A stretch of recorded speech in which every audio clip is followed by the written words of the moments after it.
This is a letter from Government House, New Zealand, dated today, the 20th of October 2013, and it's headed Crohn's and Colitis New Zealand presentation. I regret I am unable to attend Professor Lynn Ferguson's presentation today at the Johnsonville Community Centre. I am travelling to Niue in the Cook Islands with my husband Jerry as part of a vice-regal visit. While the causes of inflammatory bowel disease are still unknown, medical researchers are investigating ways that those living with Crohn's disease and ulcerative colitis can manage their conditions. One of those avenues is the Mediterranean diet, which is the subject of Professor Ferguson's research at the University of Auckland. I want to congratulate the people at Crohn's and Colitis New Zealand for organising this meeting and other informative seminars about the latest research into these conditions. Together with the newsletters and research reviews, CCNZ seminars provide accessible and credible information that empowers patients and their families. Recording these seminars and placing them on the CCNZ website ensures the information is available to everyone who lives with IBD. As patron of Crohn's and Colitis, I extend my best wishes to everyone attending today's seminar. Lady Janine Mataparai, patron, Crohn's and Colitis New Zealand. Shall we give our patron a thanks for that letter?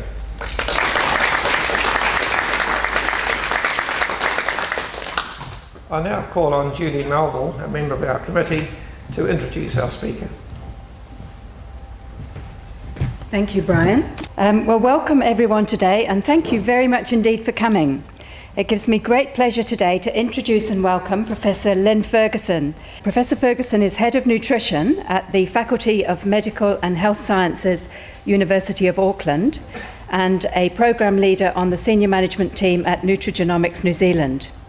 She has come to talk to us today about her recent research on the benefits of a diet, particularly a Mediterranean type diet, for people with inflammatory diseases, including Crohn's, colitis, type 2 diabetes, Alzheimer's, arthritis, cardiovascular, and some cancers. So if we could join together in welcoming Professor Ferguson. Thank you.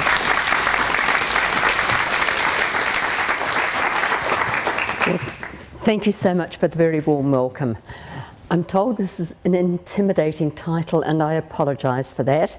It really just means we're using new techniques to get very sensitive answers that we think are actually beneficial for a number of diseases. And possibly I should have made it easier than that. Okay. So I work with Nutrigenomics New Zealand, and this has been going since 2004. It's been quite a long-standing collaboration among a number of people.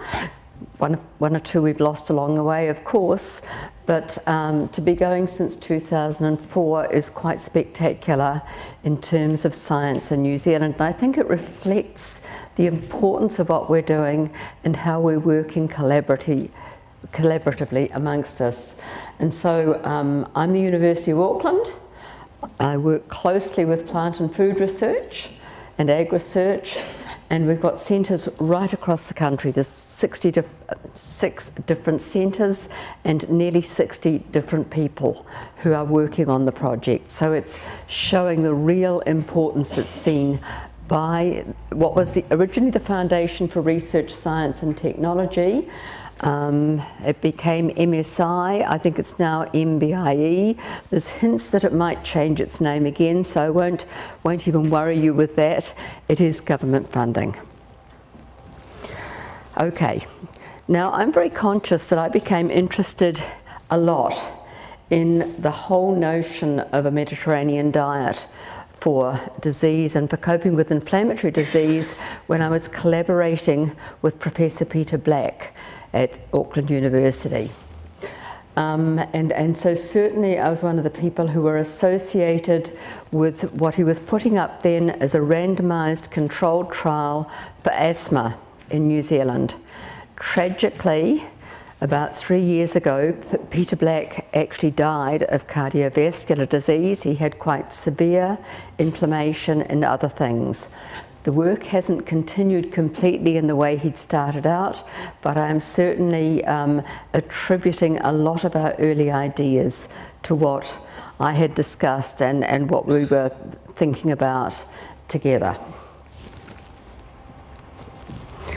Okay, so he had done work on a Mediterranean style diet and for 6 weeks, and he did not get significant changes in markers of inflammation.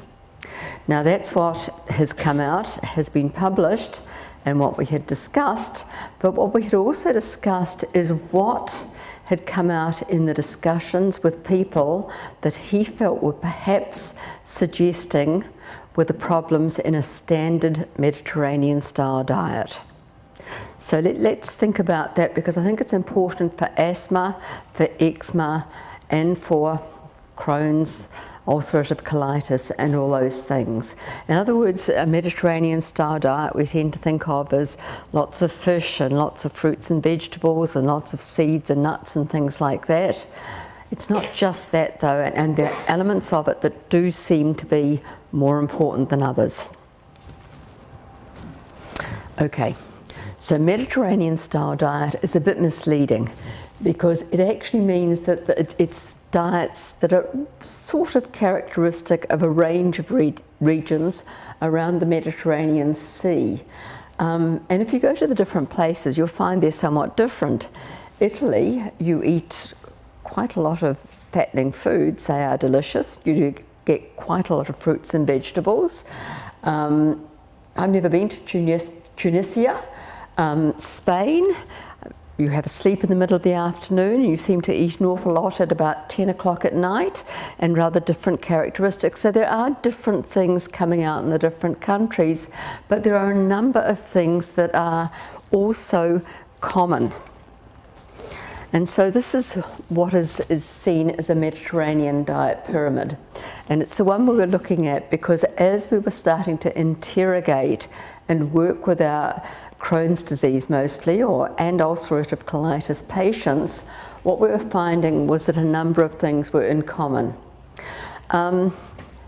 Physical activity, enjoy meals with others, not just eating on your own. There seems to be something psychological about eating with others.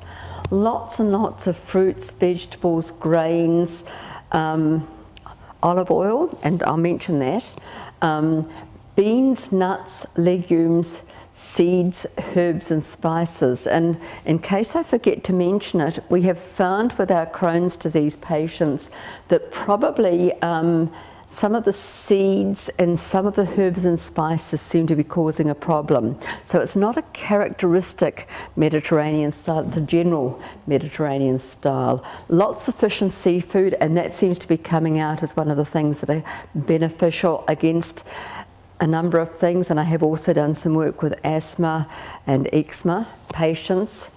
And less meat, sweets, poultry, eggs, cheese. Yogurt I'm not sure about. We did actually use yogurt in some of our studies, and it did seem to have some sort of benefits. When we set up our pilot study in Auckland, one of the things we did was to go to ethics with a fairly standard Mediterranean diet pyramid. The first thing that came back from the ethics committee was, well, you're not going to put people on a diet with red wine. So we didn't get the red wine into the diet. We did manage to get lots of drinking of water and most of the other things into the diet. So whether that would have been helpful, whether it would have not been helpful, we really can't tell.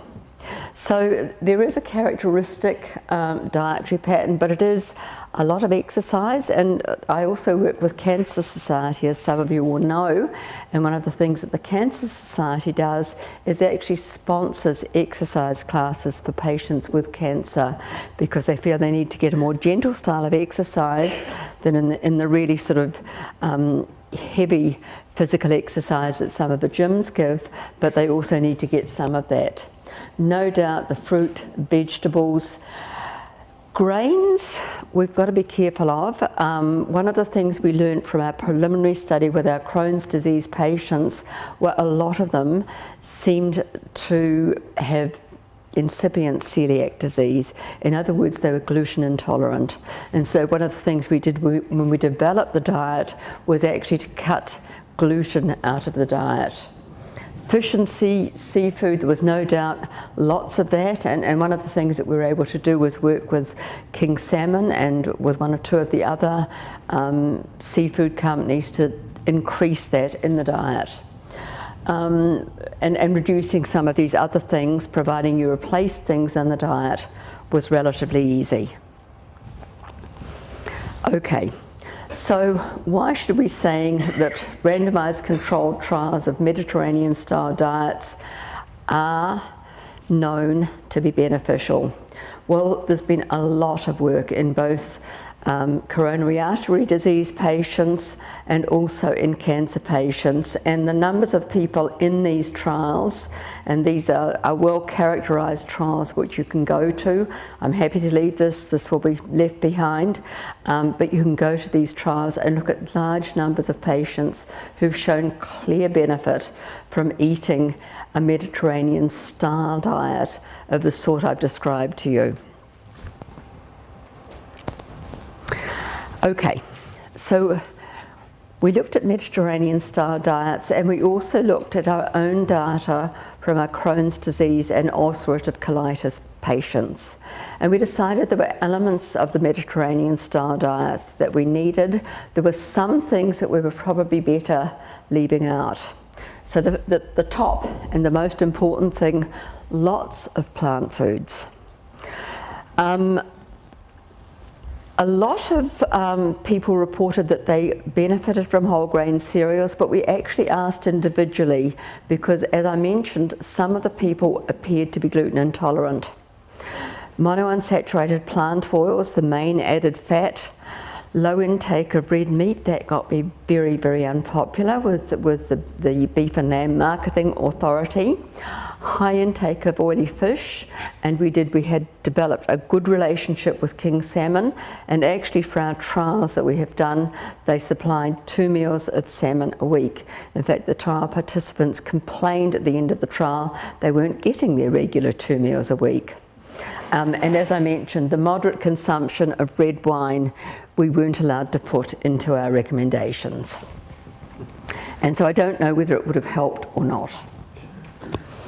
Okay, so what we did was we worked through the data that we had got back from our patients with IBD.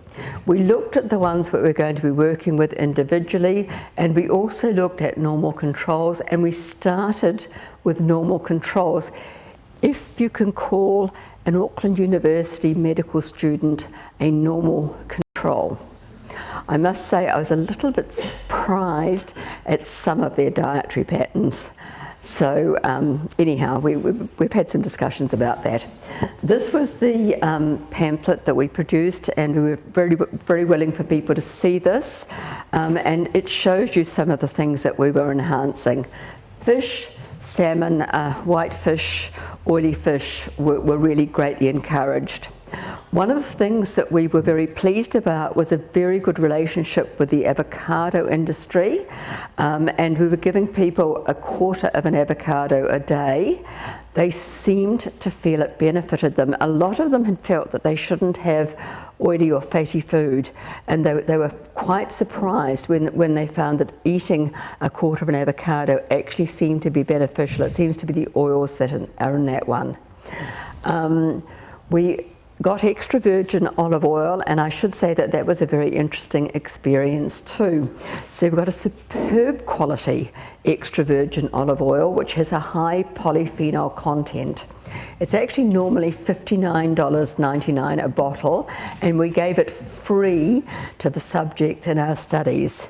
I came very close to doing something rather terrible to two of the students who I learned had actually taken one meal with it, said, "Yuck, it tastes bitter, I'm not eating that," and threw it out. We